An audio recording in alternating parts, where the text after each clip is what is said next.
Greetings, ladies and gentlemen, and welcome to another edition of not just the Locked On Padres podcast, but also the Locked On Giants San Francisco edition podcast. Of course, guys, this is big. It is a crossover extravaganza. I am one of your hosts, Javier Reyes, at Javapeno on Twitter, JAVIIPENO. Also, go check out my work at justbaseball.com, where I write about the Padres and general baseball, and my other podcast, Baseball versus the World, for general baseball silliness and fun. And it should be, hopefully, that podcast back next week. And my co-host, as always, for the 50th time that we've done this crossover since 2020, Ben Kaspick, host of Locked On Giants. Sir, how are you doing on this fine Friday afternoon? Little depressed, Javi. Little depressed. The Giants once again, outside of 2021, just been mediocre baseball for way too long. And I know the Padres living large right now coming into this series, but a lot on the line still. They haven't clinched anything, so it's gonna be Absolutely. fun. Absolutely. It's going to be fun. We're going to talk about all the storylines of the Giants and exactly what you're alluding to, which is the franchise kind of issues right now and this role reversal that all of a sudden the Padres are the ones that seem to be well run. We're going to talk about all that, including some pitching matchups as well. But first, guys, let me just tell you today's episode is brought to you by Prize Picks, the easiest and most exciting way to play daily fantasy sports. Go to prizepicks.com/LockedOnMLB and use code all lowercase LockedOnMLB to win $50 instantly when you play $5. You don't even need to win to receive the bonus. Prize Picks, run your game. And let me tell you, Ben, the Padres are just running things when it comes to apparently just having the big, exciting, acquisitions and having being the story of the division, dare I say. I know that the Dodgers, okay, because every mainstream media outlet is going to talk about them and Ohtani and all that, but the Padres have really been like one of the stories of baseball this year because they've just had a complete reversal in their batted ball luck in terms of their ability to hit and drive runners in. They have been by far and away, which is one thing we talked about in the preseason, which is high leverage stuff usually does not, if it's an extreme. So if you're number one or if you're last, that usually doesn't replicate the exact same way the next year. It just doesn't. If you're in the middle, you lose some players. Okay, there's obviously a lot of variables to this, but the Padres kept their roster together. Yeah, they lose Juan Soto, but it was basically the same. You still have Tatis, you still have Bogarts, you still have Manny, you still have, even Ha-Seong Kim to an extent. You still had really talented batters, and they've just had a total reversal, right? So that is also, yes, in fairness, something to look out for, I think, for the Padres next year. But Ben, for the Giants, this is a team that made probably the more flashier offseason moves between these two teams. Obviously, the Padres did the Juan Soto trade, but the Giants, they bring in Blake Snell, they bring in Matt Chapman, they bring in Jung Ho Lee, they bring in probably some other players I'm forgetting. And instead, right now, as it stands in the standings, the Giants are 69-72, very clearly seem to be out of this playoff race. So, like, what's going on, man? What happened in Giants land? It's hard to explain really how this roster is pretty much performing the same as last year's roster because they did make a bunch of improvements, and you have had a good season, a very good season out of Matt Chapman, who, by the way, just got extended for 6 more years Mm-hmm. yesterday, or actually two nights ago.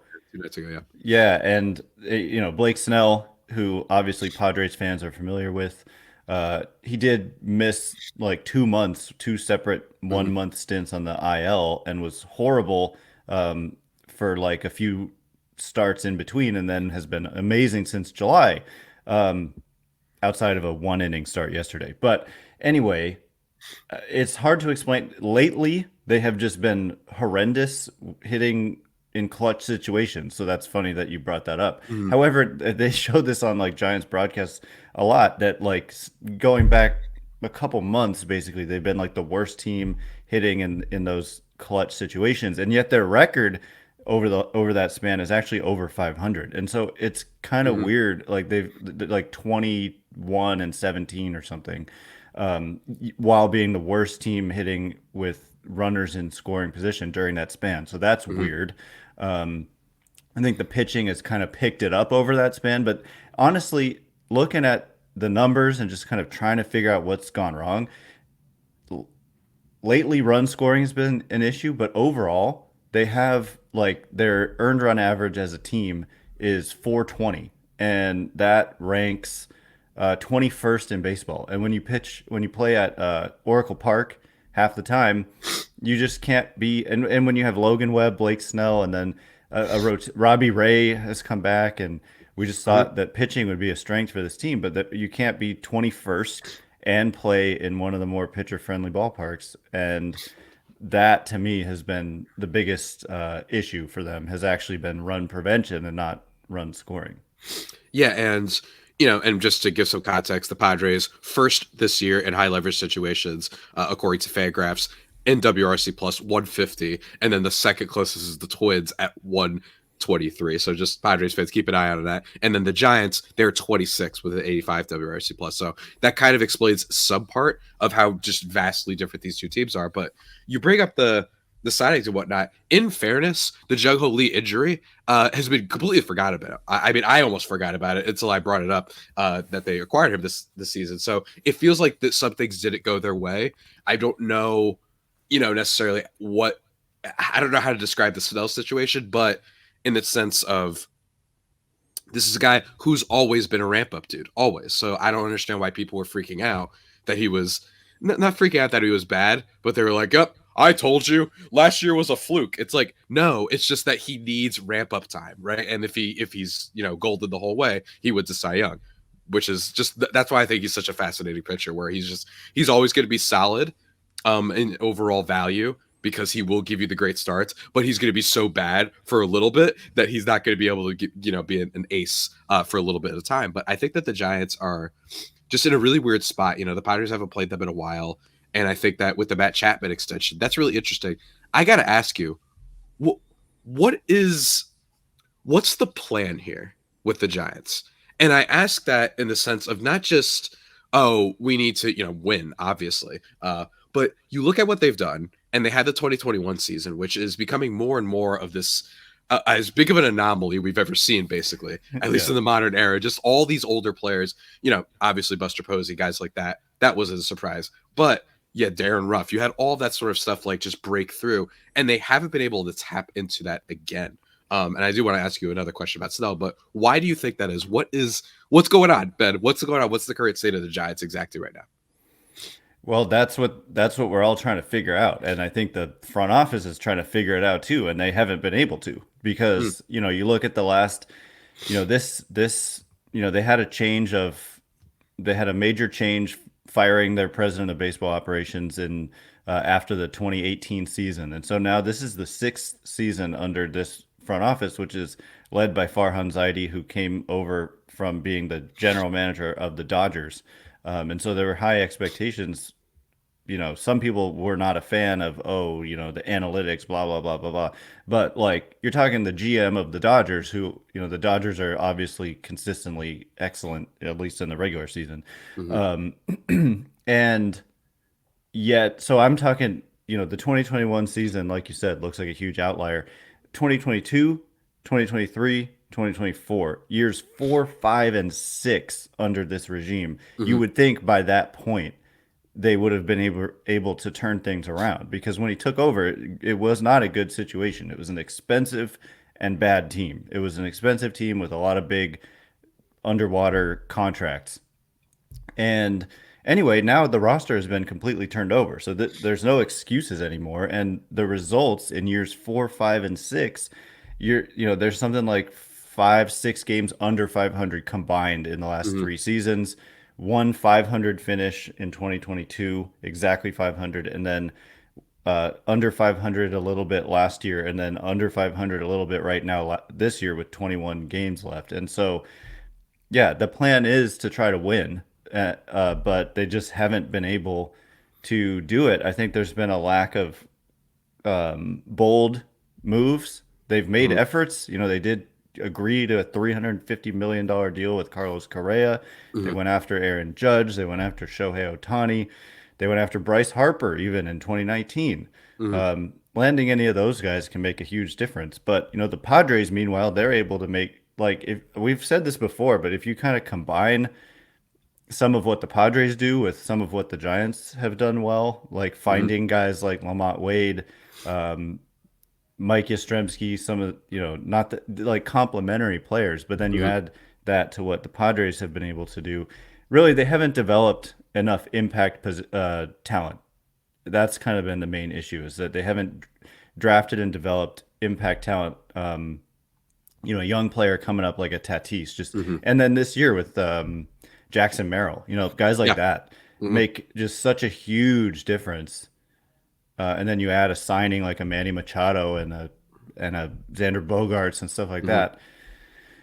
That's where they've been lacking. It's just been too Hmm. much around the edges and not enough impact ultimately. Absolutely. We're going to talk a little bit more about those storylines, and I'm going to ask Ben some questions about his team that he'll never see coming. I mean, he probably did. It's not that crazy of a question, but we will get into it in just a second, guys. But first, I need to talk to you about our good friends over at Ibotta. And here's the thing: summer may be over, but when it comes to saving money, everybody's all in for it. Yeah, you're not going to the beach necessarily anymore. I mean, hopefully you never were because the beach is obviously horrible, as we've always discussed. But even still, Ibotta, it helps you save money for whatever your trip is. So if you're going to the beach, if you're going to a baseball game, what happens basically is you go and get money back based on what you have spent, at a bunch of other different places. It's a free app, lets you earn cash back every time you shop. And the average Ibotta user earns $256 per year. That could cover the cost of a Giants game, of a Padres game, and get you some great tickets too. You can get refreshments. You could go to the movies. You could go cross country road tripping. That stuff adds up. And let me tell you, other apps, they do not give you the points that amount to much. And with Ibotta, you earn cash back that you can withdraw to your bank account, PayPal, or gift cards. Simply add offers in the app, upload your receipt, and voila, the money is yours. You could save on over 2,400 brands and shop at over 1,000 retailers, including your favorite grocery stores, Lowe's, Macy's, Sephora, Best Buy, and more. It's time you join the over 50 million users who use Ibotta to earn cash back every time they shop. And right now, Ibotta is offering a nice little sweet treat for our listeners, $5 just for trying the app by using the code LOCKEDONMLB when you register. So check that out in the App Store or Google Play Store and download the free Ibotta app to start earning cash back and use code LOCKEDONMLB. That's Ibotta, IBOTTA, in the Google Play or App Store and use code LOCKEDONMLB. Go check it out.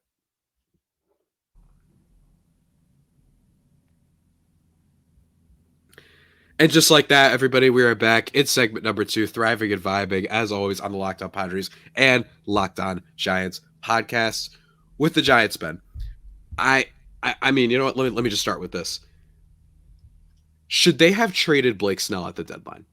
Because this is a guy who has a player option for next season, and it feels like at the trade deadline, things were not really going well for the Giants. Now, don't get me wrong, there have been some cool developments. Tyler Fitzgerald has been pretty good in the 70-ish or so games that he's played this year. He's been nice. You've even gotten some stuff out of Lamont Wade Jr., who's always been, I think, a really solid, underrated player, even if, he's not an everyday sort of guy necessarily. But even still, you've gotten at least some value from these guys. But they did trade away Jorge Soler, you know what I mean? And that makes me wonder, why did you think you want to keep this guy for next year? Do you think that means they know that they might have some good prospects coming up? Personally, I don't know. I feel like I haven't heard a lot about the Giants farm in a while. The Kyle Harrison thing hasn't quite evolved, I think, into what they needed him to be, at least this year so far.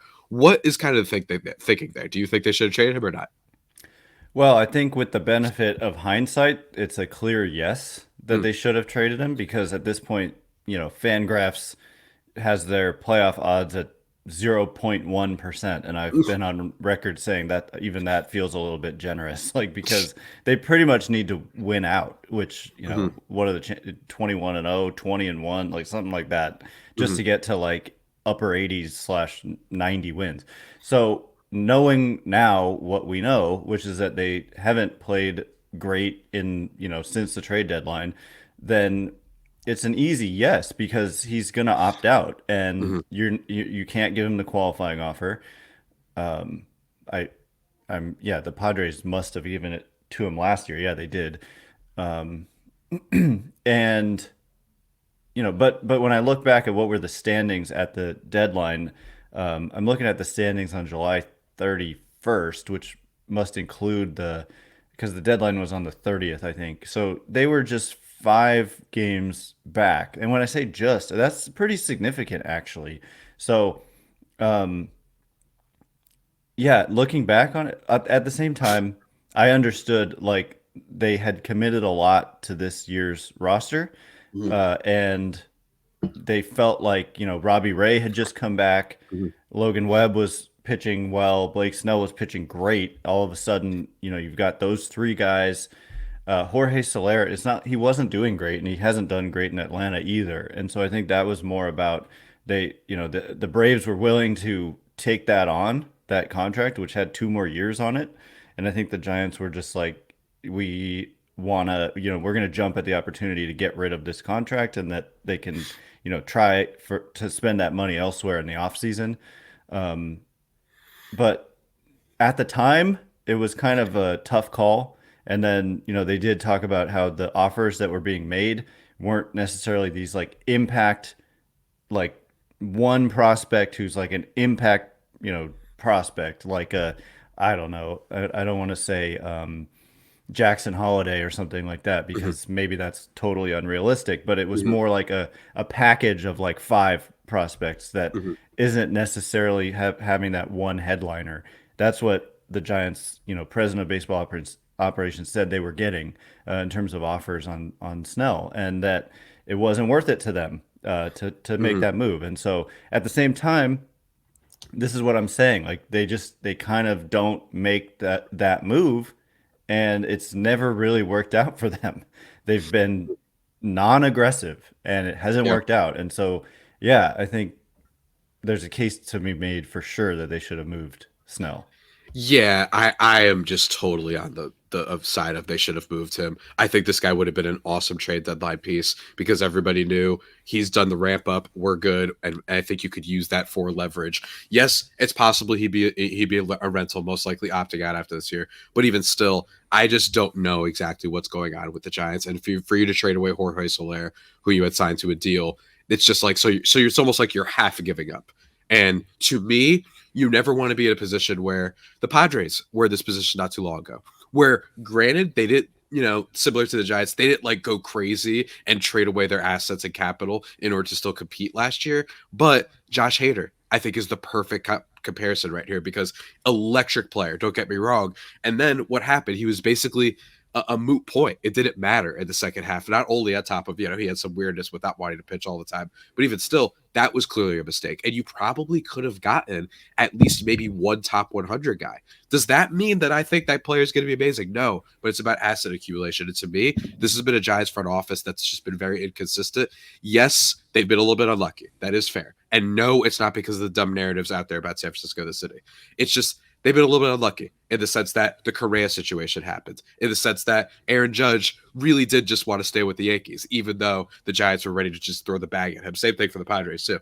But I just think that at some point it becomes a problem if you're not bringing in big time free agents, and if the farm system. Now, don't get me wrong. We just mentioned Tyler Fitzgerald, Patrick Bailey. Yes, he's not a great hitter, at least by regular hitter standards, but he's an electric defensive player and probably the best defensive catcher in baseball. So they've had some stuff. Don't get me wrong, but it just feels like a team that I don't know what their identity is. I don't know what their plan is, and I like Matt Chapman. I think he's a really solid player. I thought it was funny.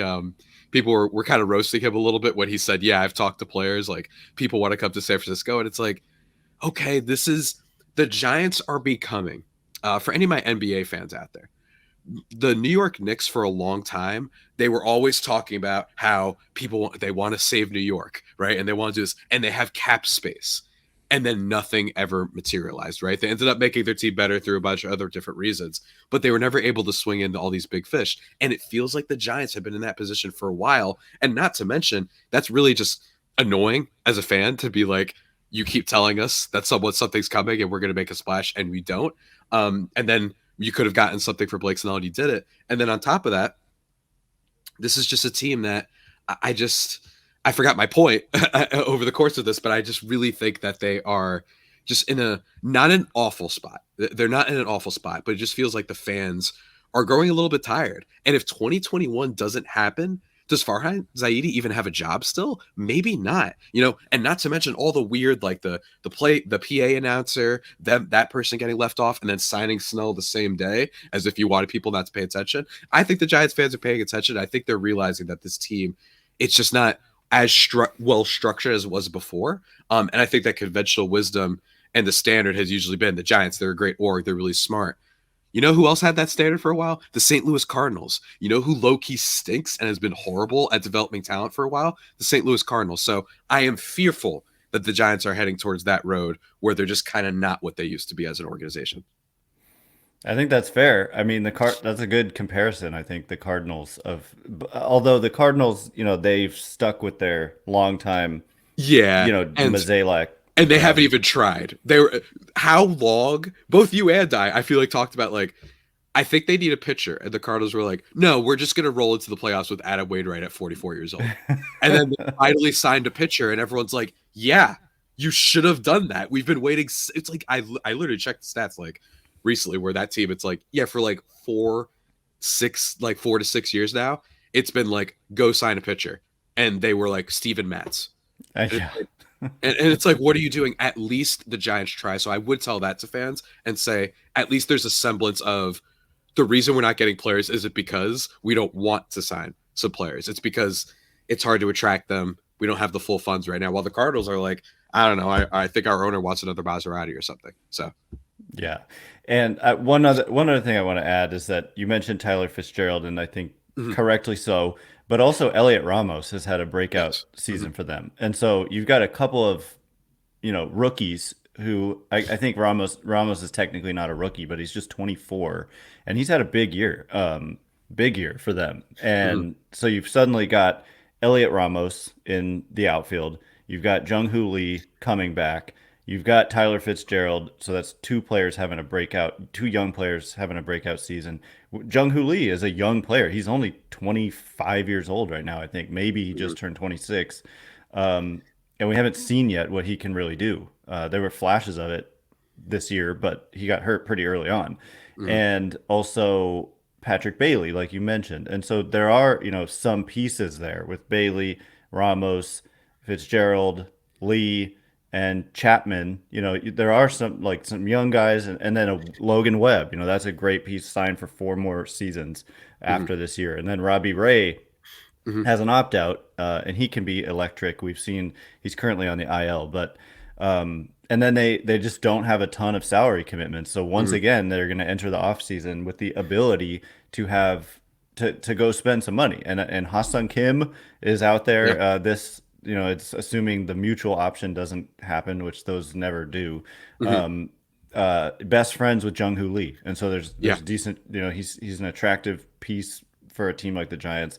And then there's like a Willie Adames out there. Yes. And Corbin Burns is from California, and I believe he went to college in the Bay Area. And so they have money to spend once again.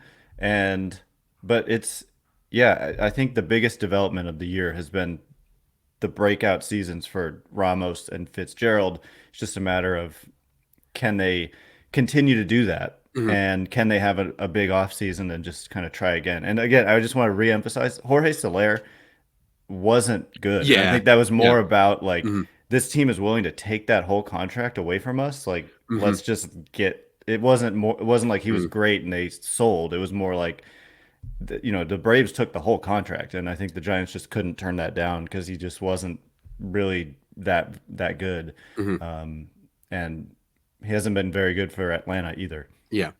But maybe in the playoffs he will be, as we've seen in the past. That's true. He can get hot and be a monster. Absolutely. We'll finish talking about some of the Giants and Padres players, including the fact that the Padres have been pulling their own San Francisco Giants moves this year. I'm going to explain what that means and also break down the pitching matchups in just a second, folks. But first, I need to talk to you guys about Prize Picks. It is the #1 daily fantasy sports app with over 5 million active members. And it's easy. It's very easy. All you have to do is pick more or less on 2 to 6 stat player projections and watch the winnings roll in.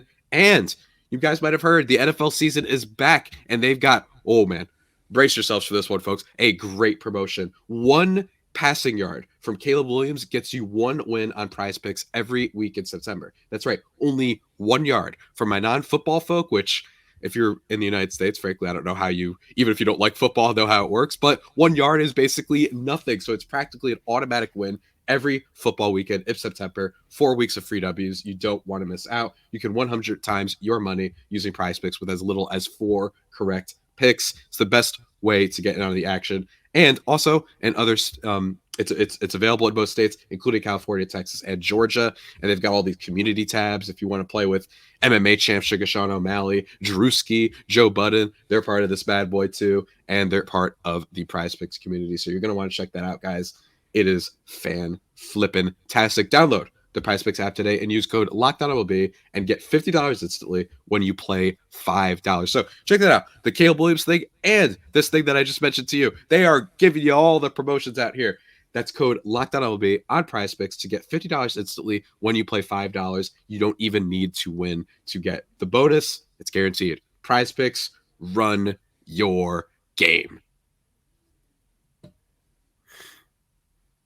And just like that, everybody, we are back here on the Locked On Padres and Locked On Giants podcast. Before the break, I mentioned, what has the what is the Giants vibe for the Padres? What I mean by that is they have successfully taken some players that nobody was really thinking about, and they're having amazing seasons. Now, I will say, in the case of Donovan Solano, your boy, you talked about it. We talked about it before the season. One of the more beloved, fun stories, the fan legend in Donovan Solano, and he's been awesome for the Padres this year. And I say he's not as out of nowhere as some other players because, in fairness, I don't know why this guy wasn't signed in the offseason. It's not like he was old and his last year was disappointing. No, he was still good last year. So it was really weird that the Padres were able to just find him and be a really productive hitter for them. 117 WRC plus this year. He has been slipping as of late just a little bit, but just a solid bat. And then you could bring him off the bench and all that stuff. And then they've had Jurickson Profar, which is the Darren Ruff, I think, in this situation. And then you've had Kyle Higashioka, who's been awesome this year for sure, and in an offensive way that we didn't see coming. And then also with guys like, you've got Arise too, but then David Peralta, that's a very Giants like type of thing to happen. 115 WRC plus for him this year. He was a spectacular fill-in for when Fernando Tatis Jr. was hurt, and obviously he is back now. But nice bounce back season for him. He hasn't had that 150 WRC plus since 2018. So this Padres team, maybe they're figuring out some things. They've been really a lot better at accumulating depth, which is the one thing we always talk about. These two teams can learn from each other. So I think that's been the story of this Padres season is, yes, hitting better in high leverage, but it's also the fact that they were able to just find solid players more than usual. And this is usually a team that batters just don't seem to get all that much better for the Padres. So that's the story this year, is the unexpected guys. And then the rookie breakout of Jackson Merrill, who at this point, it's no longer a mirage. It wasn't just a hot 2 weeks. It's been a hot month, and it looks like he's discovered something with his power, being as dynamic of a player that you could hope for, especially one that was a shortstop, and now he's a center fielder, and he didn't even play the position before. He's been awesome, and personally, I think we're getting to the point where he very much has to be the rookie of the year, but that's just me. Let's talk about pitching matchups, Ben. Let's do this. I don't know exactly what that sound is in the background, but we ride. I apologize. Anyway, it's all good. It's totally good. Let us begin with Friday's matchup. It is Michael King, the king of all. And hey, here's the thing. Padres, they traded Juan Soto. Low-key did about as good as you could possibly hope for, on top of some depth pieces in Randy Vasquez and Johnny Brito. You also got Kyle Higashioka, who's been basically the starting catcher and been awesome this year. And then you got Michael King, who has currently a 3.17 ERA. He's got 177 strikeouts on the year. He might be like a top 10 Cy Young finisher, which is really cool. Possibly even top 5, actually, depending on how he finishes. He's been great. He's been electric. And then, of course, also in that trade, they got the prospect that they sent for Drew Thorpe. So basically been on bragging, and it's been great. But what can you tell us about Mason Black, who is the pitcher opposite of Michael King for tonight's game?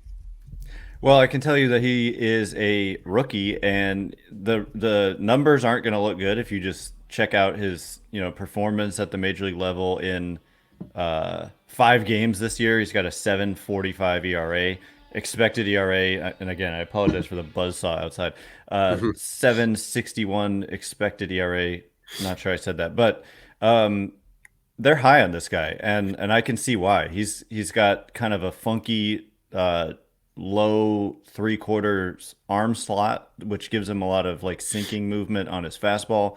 He's got he throws a 4-seamer, a sinker, a slider, which his slider is his primary pitch, and mixes in a changeup as well.